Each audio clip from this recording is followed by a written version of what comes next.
Welcome to the Evergreen RX, your prescription for living well. Here, we're all about self-exploration, intentionality, and working with our mind, body, and soul for healing and growth. I'm your host, Hayden. I'm in my 20s and in search of connection, fulfillment, and ways to make sense of the world. If you're down, join me as I explore tools to bridge the gap between external reality and our deep inner worlds, discovering our own prescriptions for health, wholeness, and expansion. Hello, and welcome back to the Evergreen RX. Today, we are going to be talking about starting therapy.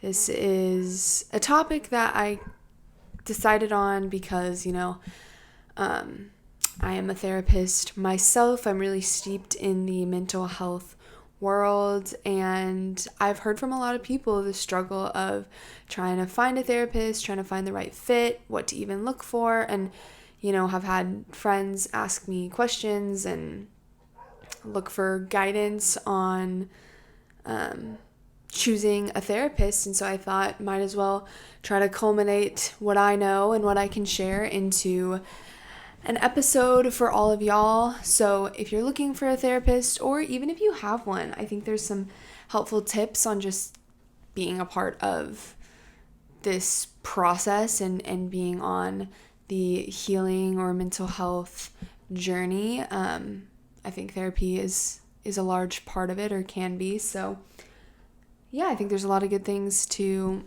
share about there. So obviously, I am definitely going to get into some of the how, like where to look and what to look for and cost, insurance, like questions like that we'll definitely get into. But I really kind of want to start off with the why, I guess, the motivating factor behind finding therapy, or finding a therapist. If you've listened to the other episodes or kind of have a feel so far of what the Evergreen RX is all about, intentionality is a huge core pillar of that. So I think it goes the same when looking for a therapist, knowing your intention and your desires behind pursuing that method of healing or self-exploration. It can help empower you to make more informed decisions, but also just to feel a sense of intrinsic motivation when you're going through this process that sometimes can take a little bit, or is just, it's an investment of time to try to find a therapist. So when you first start thinking about therapy, usually, from my experience, people are spurred on by some kind of presenting problems. That can be like symptoms, maybe symptoms of depression, or you're struggling with anxiety. Maybe you have a career change or a move that's thrown you off kilter, or starting a family. There can be a lot of reasons. Maybe you want to stop a certain habit, or you have started to understand the impacts of your childhood, or maybe how your parents treated you growing up, and you want someone to help unpack all of that with. So most of the time, we identify a problem that we want solved, and that is the spur or the initial spark to seek out therapy, which is great, because I think a big way that we learn what we want is by figuring out what we don't want. It's a huge resource of information gathering for us, and so it makes sense that problems are what spur seeking therapy. With that said, though, there is a lot of value, I think, in also looking at the other side of the coin. So maybe you know all the things that you want to change or fix about yourself or work on, but looking at what it is that you ultimately want your life to look like.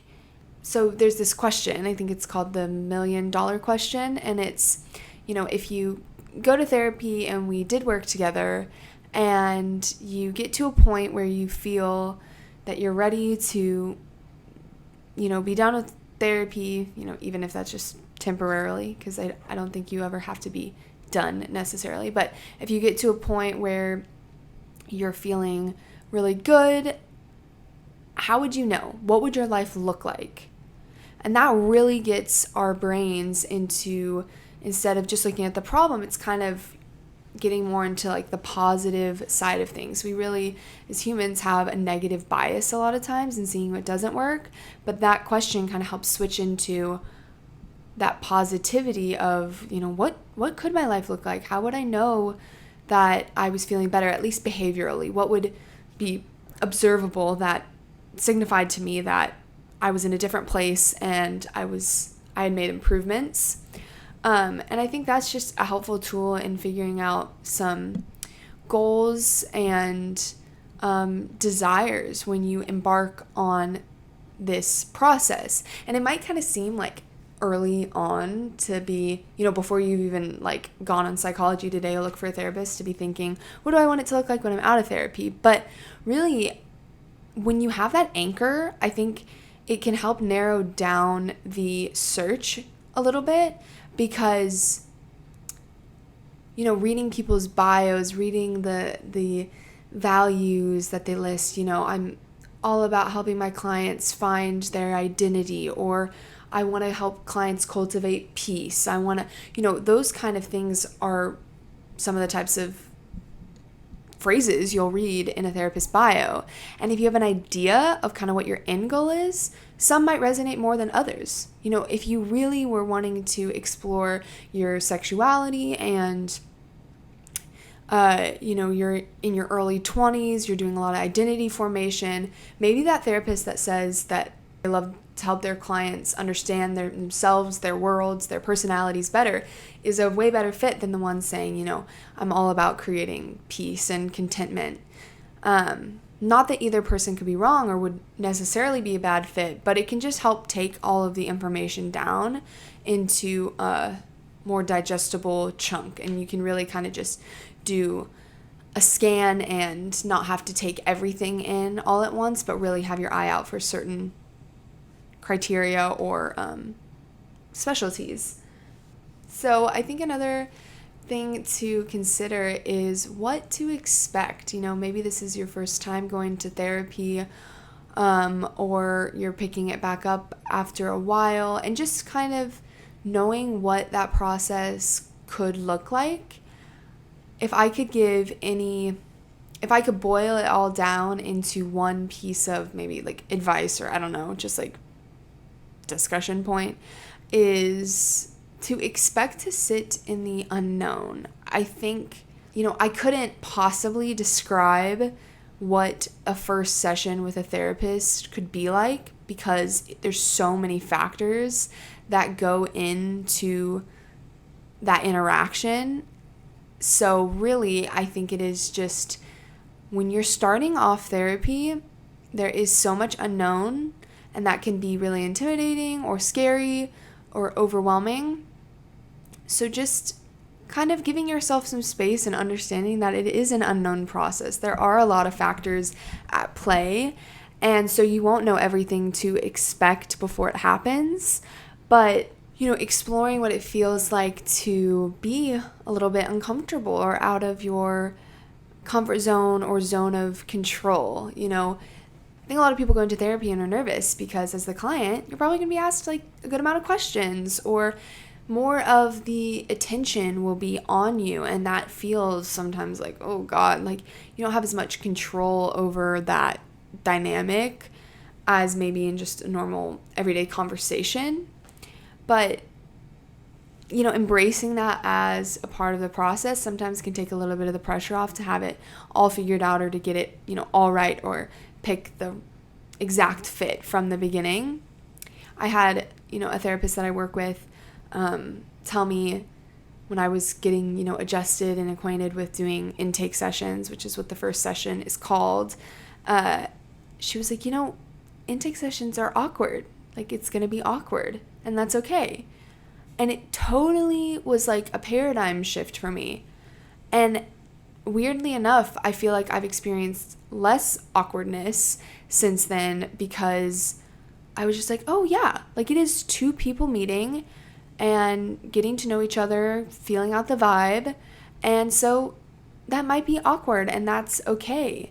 And I can kind of embrace that, or at least, surrender to it being a part of the process, being a part of the reality that is starting therapy. And that's on the client end and on the therapist end. There can be nerves and anxiety from a therapist as well. We're meeting you for the first time too, so I think it's helpful to keep in mind. So now I want to dive into a little bit of, maybe the biases or limiting beliefs that can impact embarking on this process. So, a really good thing to keep in mind when you start looking for a therapist is past history. Maybe your own past history, or maybe experiences that you've heard from friends or family members about their experience in therapy. Now, this can be really good, glowing reviews. Maybe you have friends that just are the biggest therapy advocate because they have a wonderful relationship with their therapist, or it can be the opposite and somebody's had horrible experiences.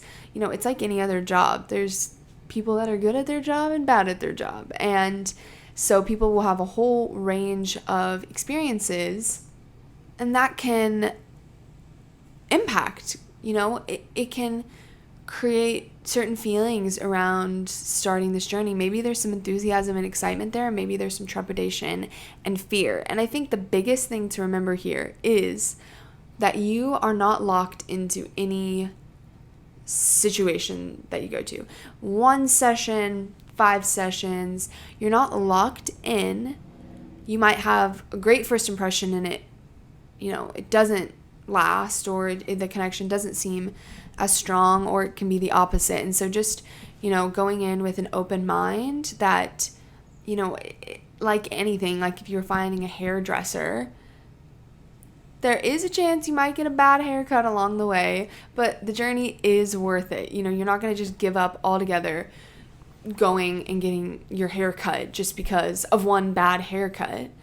Obviously, my intention, my desire for all of you is that you never have a, bad haircut equivalent experience in therapy. But knowing that, it can happen, and you don't just throw in the towel all the way because of that experience.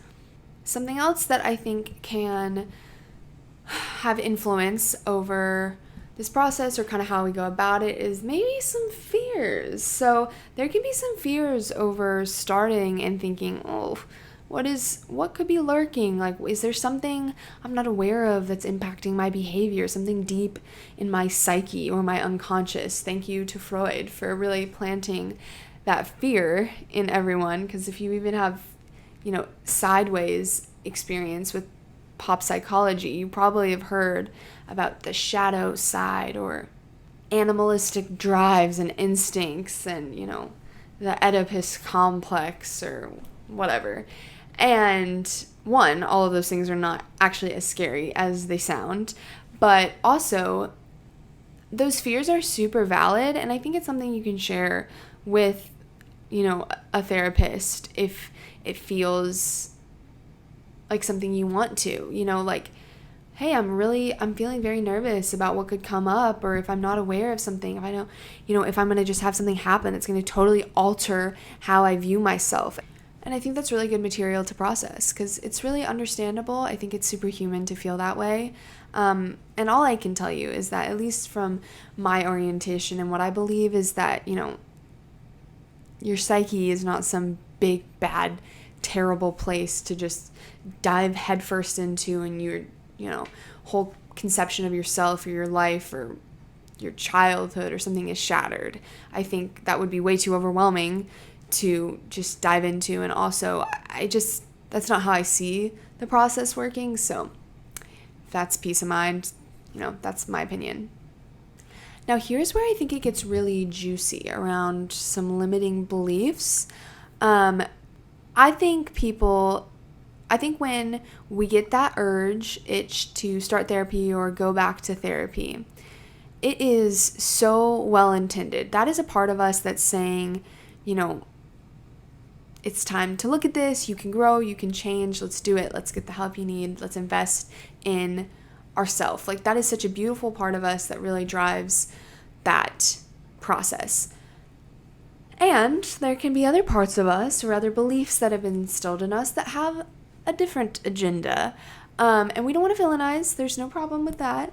We want to really actually listen to what those parts are trying to say about, fears or concerns or resistances to, embarking on this journey. Because all I can say is it can be hard enough to find a therapist that's a good fit, that maybe it takes your insurance, is the right location, yada, yada, has openings, all of that. That can be enough work. Much less adding on top some parts of yourself that are maybe working against the process a little bit, maybe are a little okay with the fact that it's hard to find a therapist, because then that gives a good reason why maybe they don't actually have to start therapy, or, oh, it's just too hard, let's just give it all up.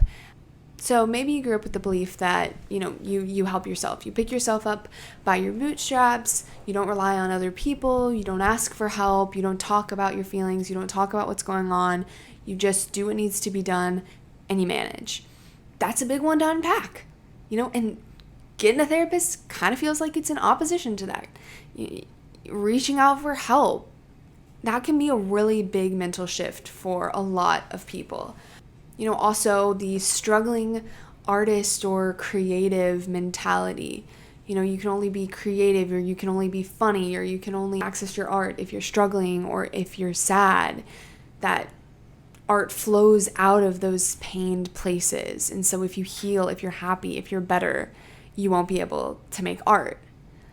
Maybe you're afraid about a certain identity or role and having to give that up. We have roles within our families or within our social structures, or even identities like people pleasing. We might not like them, we might not feel like they're serving us, but they do at some point feel like they're a part of us, of who we are. And it can be scary or unknown to give that up, to think of who you would be or what you would do if you didn't carry that role anymore. This can also go with grief or trauma, that somehow healing is equal to moving on or forgetting. If you've lost a loved one, that if you process that grief, then, you're doing a disservice, or you're betraying the person that you lost or their memory. Oh, that one, it's so understandable and it's so heavy, because I think it really gets a lot of people stuck in carrying their grief or their trauma all on their own, in an effort to not do a disservice to that person, or to not invalidate the experience. With trauma, that if you heal from it, if you reclaim those parts of yourself, that, that fear that it might invalidate the experience as being really, really important or really informative in your life. And, I know from a therapist perspective, and if you have a good therapist, that's not what happens. We can hold space for the grief, for the trauma, and also hold space for your own joy and for your own life, and process of moving forward. But it can be scary. Another common thing is the fear of changing and maybe losing people. At the place that I work, in the Informed Consent, there's even a small section on risks of therapy. And really, a main risk would be that you can lose people. If you do change, if you morph and it no longer fits in your life, those relationships, aren't able to grow with you. That is a legitimate thing that can happen. And again, it's not like trying to be scary with that, but that is a commitment or an understanding that we have to know when we start this process. So maybe you saw yourself in one of those beliefs, or resonate or identify with something maybe I didn't even list. And I think really why I bring this up is just have an awareness around it. A therapist can actually help process or heal some of these beliefs, which, could be a really interesting starting place if you feel like they have a really strong operation on your ability or commitment to kind of dive into the healing process. But just in general, having an awareness of that might be a part of your experience when you go through this process of finding someone and being okay with it. Maybe that artist inside of you that's afraid that healing means that you'll no longer be creative, maybe you just have to to tend to that a little and take the process slow. You search a couple of therapists at a time, and you understand that there can be some resistance that exists while you also are moving forward with action. Okay, so why does it matter? It's kind of like last episode on mindfulness. Therapy is such a hot button topic right now, which is amazing, but also it can kind of get oversaturated. Like, okay, everybody's talking about this. Everybody's talking about their inner child work and their reparenting and all this shit. Like, why should I care? So I think the biggest benefit is literally just having someone that's an outside, unbiased processor. Like, just to bounce things off of, honestly. Like, even if you're doing a lot of this work internally and you do your journaling and you really have a lot of practices around growing and healing, it can just sometimes be really helpful to talk it out with someone else. I still go to therapy, and I feel like it is so beneficial for me to have someone hold the mirror up to me.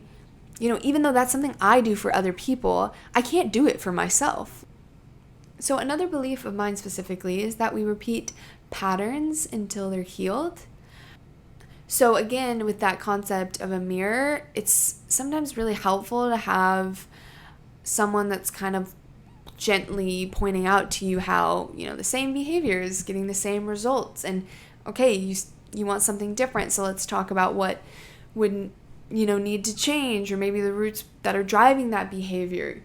And it really just, at the end of the day, it helps you get going where you want to go faster, I think, because it's like two minds working on it instead of one. And one of those minds isn't just trying to like self-observe the whole time. I also think that therapy has a really beautiful ability to help people clarify their values, their purpose, and to really kind of like to get in the driver's seat in life and really enjoy the ride. There is a quality of life that can be accessed through having support and a trained professional to help. The last two little motivators I will throw out there for you if you are considering therapy is that there's something really beautiful about the safe space that can be created in the therapy room. Room it can be virtual too. It's just more of a mental concept than an actual room. But that safe space that can be created, that safe relationship with another person, can go so far in healing attachments. Creating a really secure bond with someone else in a very boundaried relationship is something a lot of us have not experienced before.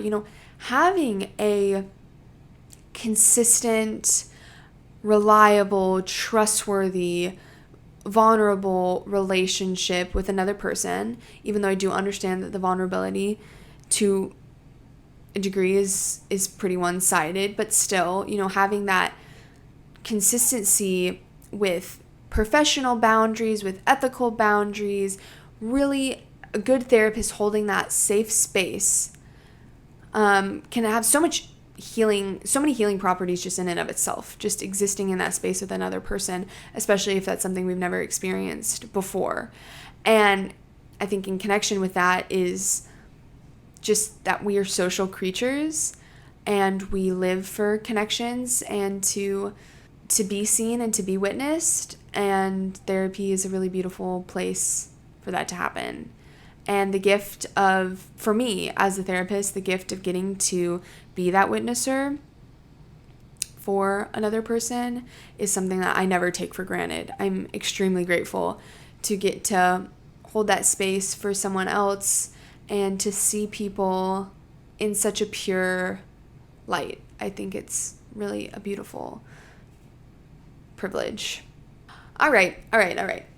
Now that we have the evergreen kind of hippy-dippy, let's dive into limiting beliefs and intentions and all that. Now that we've talked about that and I've gotten to say my piece, we'll get into how. I love a little bit of practicality too. I am all about mystical fun out there, and then I'm really a big practical girl as well. So I'm going to I'm going to lay out some how-tos and some hopefully helpful tips for embarking on this journey, so that maybe once this podcast is over, you feel a spark to get started, or have some new information that you're armed with to be a more informed consumer. So I think everybody's first question is where to look. The classic, the go-to is Psychology Today. I think almost every therapist out there has a Psychology Today profile. It's a very standardized website. You can search based on location. I think you can search specialty and maybe a few like demographic filters, and you just see people's photos and like a short part of their bio. You can click on their page for more things like specialties and location. Maybe they link out to a website. You can email them through Psychology Today. So that's a really good database. Like I really actually do believe that I understand the amount of results can be overwhelming, but there's also a lot of options out there. So I think that can be a good place to start.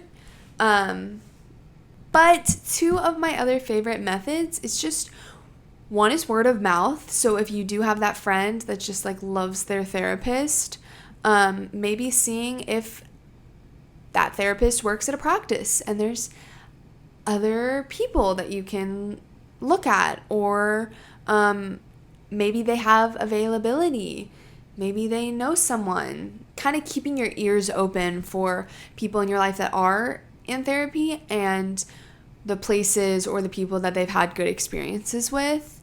I think word of mouth is really huge.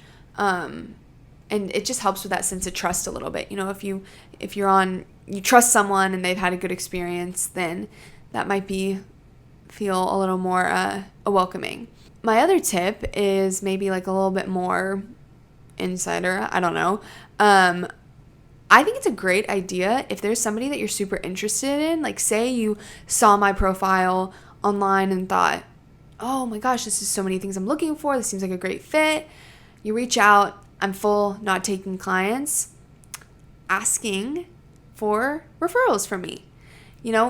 Maybe I have friends or colleagues that I know do similar things or work with similar populations. I think that is a super helpful way. Therapists, we're always building our network and having a whole arsenal of referrals ready for people. So you can always try reaching out to someone, even if you know that they're full, and just saying, hey, like, this is what stood out. This is what resonated. Do you know anybody? Do you have any referrals for me on someone that works in your style?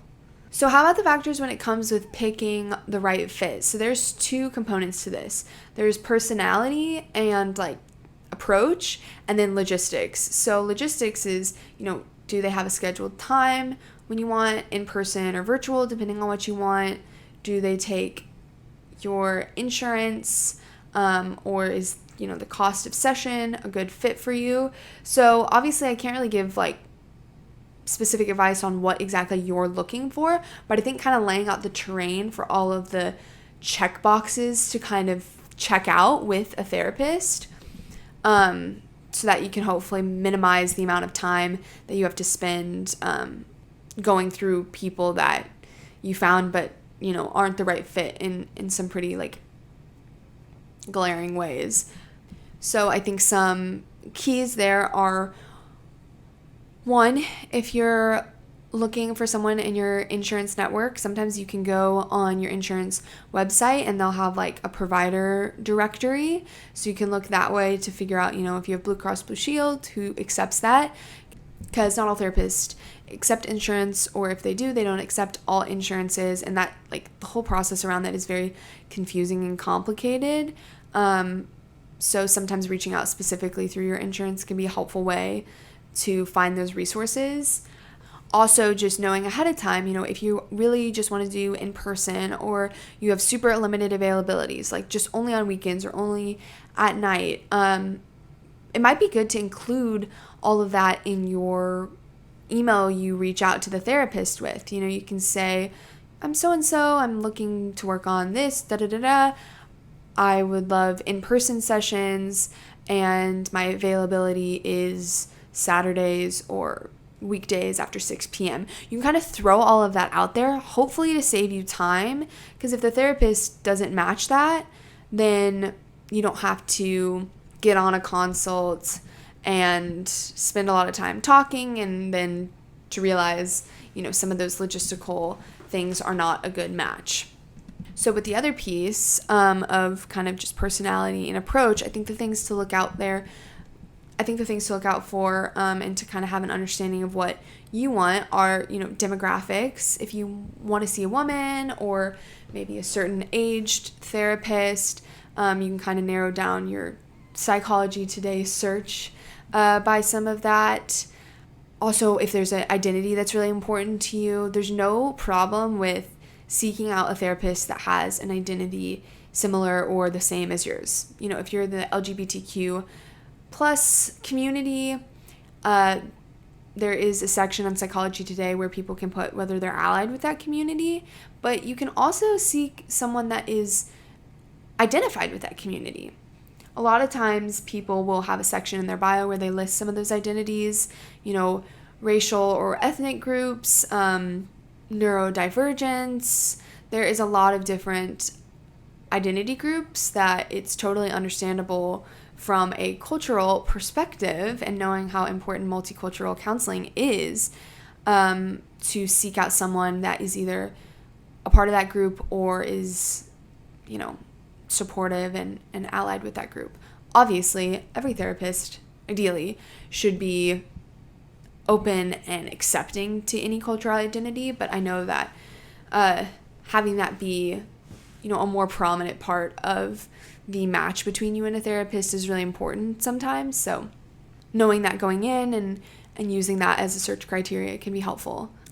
So the last component of, picking the one, getting the right fit, is just their personality and approach to therapy. So if you're more of an informed, therapy goer, or you're into psychology and you're more familiar with some of the modalities or interventions or, whatever that people use, then that's great. If you know that internal family systems is something you're interested in, or somatic therapy or CBT, those terms, go with it. That's awesome. That can help narrow your search even more. If you don't understand those terms and you don't have a particular preference, that's also fine.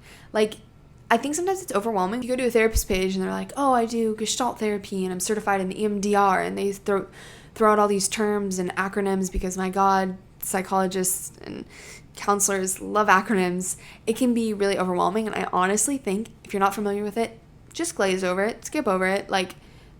Don't worry about it. If you're really interested, you can ask when you meet with them to explain that. Hopefully they will explain their approach in terms that are understandable. And the part of the bio that you can pay attention to is maybe the part where they say a little bit about themselves and you really want to get a sense for their personality, or maybe they talk about their values for counseling and you see something that really resonates for you. So really just take what's helpful out of the profiles and leave the rest, and don't get too bogged down in it. Maybe make your goals and your little bullet point list on what's the most important to you before you start your search, so that you can just kind of screen out all the rest. So most therapists will offer a free consultation call that can be a short, anywhere from 10 to 30 minute call, just to kind of do a vibe check. So this is as much a vibe check for them as it is for you, because obviously it's a two-way street and you want it to be a good match. And by on the therapist perspective, a good match really means that whatever you're wanting to work on is within their scope, within their education and understanding, and the work that they feel that they're able to really bring a lot of benefit to. So yeah, usually you have this consult call. If it goes well, you can schedule, and then you have that intake session, the first session, which is really getting to know you and lay the foundation for the rest of the work together. And after that, pretty much it's session, weekly, bi-weekly sessions, whatever you've agreed on, and you keep going and you start working towards your goals and working towards healing. And so I think at every point of that journey, but especially, with the consult call, really checking in with your intuition. If you want to know more about intuition, you can definitely go back and listen to episode 2. But I think that's such a helpful tool in this process, because maybe you get on the phone call with someone that checked all your boxes and they look pretty cute in their profile photo and you're thinking, oh, this looks like a person I could work with. And then you get on the call and it's like just not there. It's not there. Totally fine. So I kind of want to close and round everything out with just a general statement. This process, 1, choosing to prioritize yourself, your mental health, your well-being, your growth, is such an amazing choice and takes a lot of courage and sometimes a lot of effort to find that right fit. So really just giving yourself kindness and love that you are doing a really beautiful thing for yourself, and knowing that there is nothing that you are really responsible for besides showing up and being open. A good therapist should, quote unquote, take care of you.